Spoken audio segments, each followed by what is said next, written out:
तो मी स्टार्ट करतो. गेल्या लेक्चरच्या व्हिडिओजमध्ये मी तुला रो इचेलॉन फॉर्म मॅट्रिक्स सांगितलेलं. तर हे फॉर्म तुला समजलं असेल आहे होप असं मी अज्युम करून चालतो. तर आता नेक्स्ट चॅप्टर आपण स्टार्ट करूया. हे सगळे होमवर्क्स आहेत ते हाय होप तर तुम्ही केले असतील. सो सेकंड चॅप्टरचं नेम आहे vector space over real number. Vector vector space over real number. Vector म्हणजे पहिली गोष्ट काय असतं ज्याच्यामध्ये मॅग्नेट्यूड आणि डिरेक्शन असतो. ह्याचा मिनिंग वेक्टर असतो. ओके, तो एक मिनिट थांब.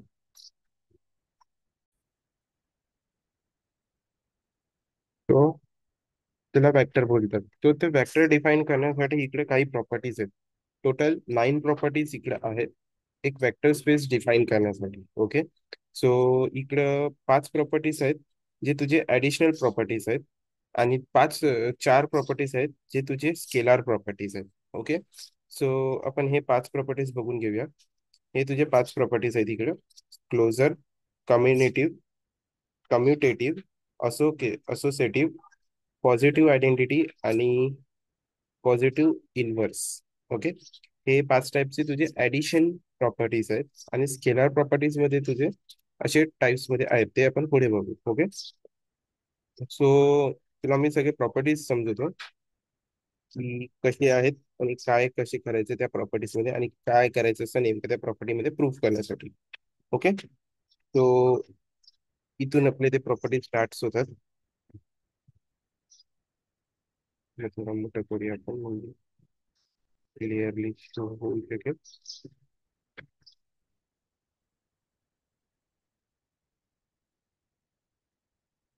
तो इथं लिहिलंय vector space over real number. Definition आहे हा. डेफिनेशन वाचून घे. A non empty set V under the operation addition plus and scalar multiplication dot is said to be a vector space over real number if its specific following properties. Okay, so इथे काही properties आहेत त्याचे म्हणजे आपण आता वाचणार आहोत. Okay, so first properties आहे त्याची closure property with respect to plus that is. Okay, with respect to plus that is इकडे प्रॉपर्टीज आहेत. ओके, सो ही त्याची फर्स्ट प्रॉपर्टी आहे क्लोजर प्रॉपर्टी. ओके, आता क्लोजर प्रॉपर्टी मध्ये होतं का? क्लोजर प्रॉपर्टी म्हणजे मिनिंग काय की त्या प्रॉपर्टीमध्ये आपल्याला करायचं काय? तर सिम्पली त्या क्लोजर प्रॉपर्टीमध्ये आपल्याला दोन वेक्टर नंबर्स घ्यायचे जसं एक्स आणि वाय हे दोन वेक्टर झाले. त्या दोघांना ऍड करायचं. ओके, त्या दोघांना ऍड करायचंय, पॉझिटिव्ह ऍडिशन करायचंय आणि ते ऍडिशन केल्यावर त्याचं जे आन्सर येईल ते बिलॉंग्स टू जो वेक्टर आपल्याला दिला असेल त्याच्यासारखं असलं पाहिजे. ठीक आहे, जो आपला आन्सर येईल तो वेक्टरशी बिलॉंग व्हायला पाहिजे. जर तो आपला जो आन्सर असेल जो वेक्टरशी बिलॉंग झाला तर मग त्या वेक्टरला बोललं जाईल की तो क्लोजर आहे. Positively is closure. Commutative proof करण्यासाठी काय करावं लागेल? जे आपण एक्स प्लस वाय केलेलं त्याला वाय प्लस एक्स करून बघायचं आणि एक्स प्लस वाय आणि वाय प्लस एक्स ची व्हॅल्यूज अगर इक्वल आली तर मग समजायचं की आपला तो फॉर्म कम्युटेटिव्ह आहे. ओके, असे हे दोन प्रॉपर्टीज समजले तुला? तो आपण आता पुढे जाऊया असोसिएटिव्ह वरती. Okay, just minute. तो इथं आहे असोसिएटिव्ह. असोसिएटिव्ह मध्ये काय करायचं असतं? असोसिएटिव्ह मध्ये आपल्याला 3 वेक्टर्स घ्यायचे. ओके, एक्स, वाय आणि झेड. आणि ह्याच्यामध्ये काय करायचं? एक वेक्टर बाहेर ठेवायचा एक्स प्लस ब्रॅकेटमध्ये आधी वाय आणि झेड ला प्लस करून घ्यायचं. वाय वेक्टर आणि झेड वेक्टरला ब्रॅकेटमध्ये आधी प्लस करून घ्यायचं, नंतर त्याला एक्स सी प्लस करायचं. ओके, नंतर एक्स ची प्लस करायचं. तर ह्याने जो आन्सर येईल ना तो आपल्याला कशावर चेक करायचंय की सेकंड आर एच एस मध्ये फॉर्म करायचं. म्हणजे ह्याच्यामध्ये एल एच एस आणि आर एच एस दोन टाइप्स मध्ये सॉल्युशन करायचं तुला. तर आर एच एसचा जो लेफ्ट हँड साईडचा जो व्हॅल्यू येईल एल एच एसचा त्याला ऍज इट इज ठेवायचं. आर एच एस सॉल्व्ह करायचं. आर एच एस मध्ये तुला आधी एक्स आणि वाय ला प्लस करायचं, देन झेड ला करायचं. ओके, ह्याची जी व्हॅल्यू येईल राईट हँड साईडची आणि जी लेफ्ट हँड साईडची व्हॅल्यू येईल ती अगर इक्वल आली तर समजायचं ते की ती पॉझिटिव्हली असोसिएटिव्ह आहे. ओके, थर्ड प्रॉपर्टी पण समजली. आता ऍडिटेटिव्ह आयडेंटिटी मध्ये काय करायचं असतं? ऍडिटेटिव्ह म्हणजे त्याच्यामध्ये तुला झिरो ऍड करायचं. आयडेंटिटी म्हणजे झिरो. झिरो म्हणजे झिरो ऍड करायचं त्यामध्ये. आणि जेव्हा तू वेक्टर मध्ये म्हणजे एक्स वेक्टर मध्ये झिरोला ऍड करशील, तेव्हा बघायचं की त्याची व्हॅल्यू एक्स येते का. एक्स म्हणजे जी तुझी व्हॅल्यू ऍड करायचा आधी होती, तीच व्हॅल्यू परत येते का, हे बघायचं. आणि त्यानंतर झिरो प्लस एक्स करून बघायचं. आधी एक्स प्लस झिरो करून बघायचं, नंतर झिरो प्लस एक्स करून बघायचं. आणि दोघांची व्हॅल्यू अगर एक्स येत असेल, म्हणजे जेसीची तशीच व्हॅल्यू येत असेल, परत काही चेंजेस नसेल, तर मग समजायचं की हा तुझा ऍडिटेटिव्ह आयडेंटिटी आहे. तर ह्यानी तुझी फोर्थ प्रॉपर्टी पण प्रूव्ह होईल.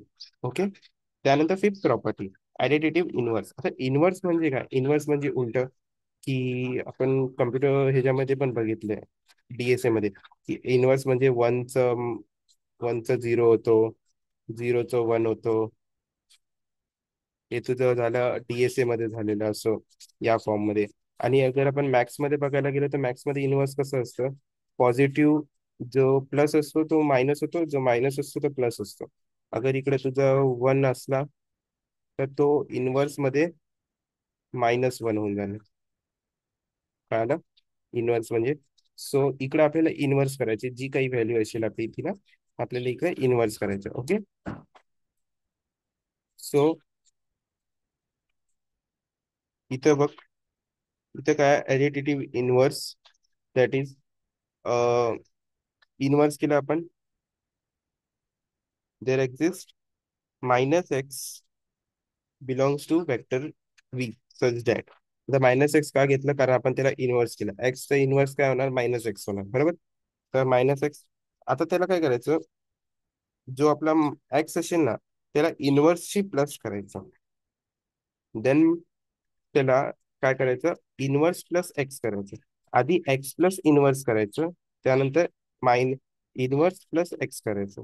हे असे दोन्ही प्रॉपर्टीज करून बघायचे. आणि अगर दोघांची व्हॅल्यू सगळं झिरो येत असेल, सो हे प्रूव्ह होतं की तुझं ऍडिटेटिव्ह इनव्हर्स आहे. ओके. इफ अगर तुम्ही एक्स प्लस इनव्हर्स केलीस आणि इनव्हर्स प्लस एक्स केलीस आणि दोघांची व्हॅल्यू अगर झिरो आली, तर समजायचं की तुझं ती प्रॉपर्टी ऍडिटेटिव्ह इनव्हर्स आहे. ओके. असे तुला पाच प्रॉपर्टी समजले ऍडिशनचे. सो आपण मूव्ह करूया six प्रॉपर्टीवर, scalar प्रॉपर्टीजला. Okay.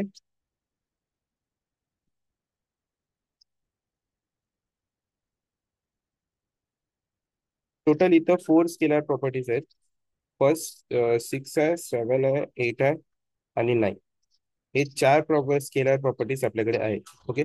So first scalar property मध्ये काय बोललंय, की जो तुझा एक्स वेक्टर असेल ना, त्याला वन शी मल्टिप्लाय करायचं. आणि एकदा वन मल्टिप्लाय बाय एक्स करायचं आणि एकदा एक्स मल्टिप्लाय बाय वन करायचं. त्यानंतर बघायचं की दोघांची व्हॅल्यू एक्स येते का, as it is G value होती तीच येते का.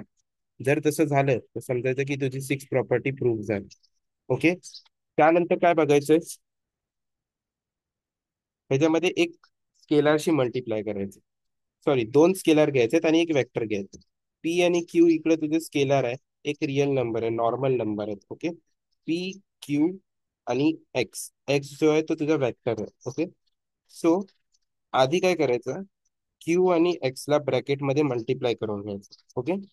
त्यानंतर काय करायचं, जो बाहेरचा पी आहे ना, त्याला मल्टिप्लाय करायचं. आधी पहिला क्यू आणि एक्स ला मल्टिप्लाय करायचं. यांचा जो आन्सर येईल त्या आन्सरला पी सी मल्टिप्लाय करायचा. ओके. हा तुझा झाला एल एच एस सॉल्व. त्यानंतर इक्वल टू मध्ये आर एच एस सॉल्व करायचा. आधी पी एन क्यू ला मल्टिप्लाय करून घ्यायचं, देन ह्याचा जो आन्सर येईल त्याला वेक्टरशी मल्टिप्लाय करायचं, बाहेर जो एक्स आहे त्याच्याशी. ओके. त्यानंतर बघायचं की दोघांचे आन्सर जर इक्वल येत असतील, तर हा तुझी सेव्हन्थ प्रॉपर्टी प्रूव्ह होईल. Okay. Second, eight property. Eight property मध्ये काय आहे, की त्याच्यामध्ये तुला दोन वेक्टर घ्यायचे आणि एक स्केलार घ्यायचे. ओके. तर इकडे एक्स आणि वाय तुझे हे दोन वेक्टर्स आहेत आणि पी तुझा एक स्केलार आहे. ओके. स्केलार म्हणजे एक रिअल नंबर आहे. तो आधी काय करायचं, ते दोन वेक्टर्सला प्लस करून घ्यायचं, देन त्या पी शी मल्टिप्लाय करायचं. ओके. सो हे सॉल्व्ह करता करताच तुला इकडं हा फॉर्म भेटेल, की त्याचा L H S equal to R H S होऊन जाईल. ओके. सो हे फॉर्म्स तुला पुढे एक्झाम्पल्स मध्ये कळतील की कसे प्रूव्ह करायचे. याने तो अगर हे दोन्ही फॉर्म इक्वल झाले तर समजायचं की तुझी एट प्रॉपर्टी पण प्रूव्ह झाली. नाईन प्रॉपर्टी मध्ये काय आहे, की तुला दोन स्केलार घ्यायचे आणि एक वेक्टर घ्यायचे.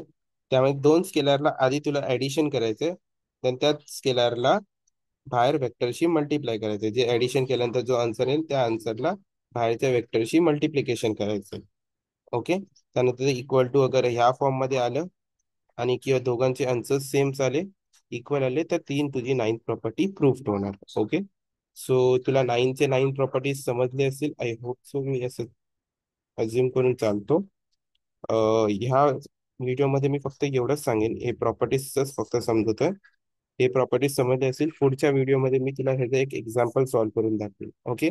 सो हे प्रॉपर्टीज प्रॉपरली बघून घे. एकदा अगर माझं या व्हिडिओमध्ये अगर समजलं नसेल तर एकदा नोट्सला गो थ्रू कर. त्यामध्ये अगर समजलं तर ठीक आहे. आय होप सो तुला हे लेक्चर, आय थिंक सो हे तुला लेक्चरमध्ये समजलेलं. सो तरी एकदा गो थ्रू कर आणि मला सांग काही डाऊट असलं तर मेसेज कर. ओके. चल. बाय. थँक्यू.